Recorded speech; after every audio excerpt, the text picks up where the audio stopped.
Title: The Perfect Alibi.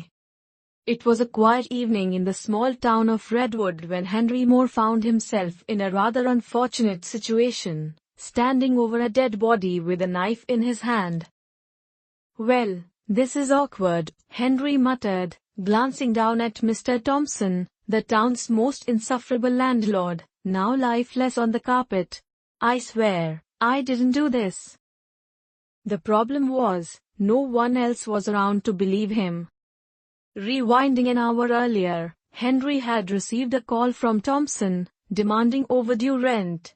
Henry, being as broke as ever, figured he'd try to talk his way into an extension. When he arrived at Thompson's apartment, the door was ajar.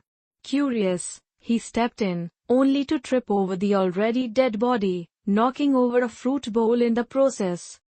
And that's when the nosy neighbor, Mrs. Patterson, chose to open her door. She gasped, "Murderer!" Henry panicked. "No, wait, this isn't what it looks like." But before he could explain, she was already dialing the police.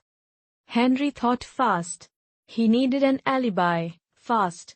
He spotted Thompson's phone on the counter and, with a stroke of brilliance, or stupidity, he sent himself a text from Thompson's number. "Hey Henry, let's meet at the diner at 7 p.m. Got something important to discuss." Then he bolted out the back door, raced to the diner, and sat down at a booth, panting.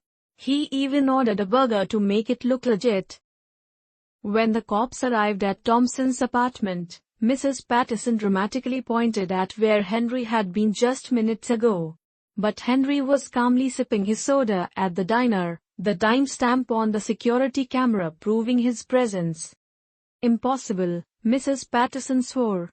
"I just saw him." The police checked Thompson's phone. Sure enough, the text Henry sent himself made it seem like he had never even been there. "Seems like a case of mistaken identity, ma'am," the officer said. Mrs. Patterson fumed. "But, Henry walked out of the diner, casually tipping the waiter. As he turned the corner, he took a deep breath. He wasn't a murderer. He just happened to be the world's luckiest idiot.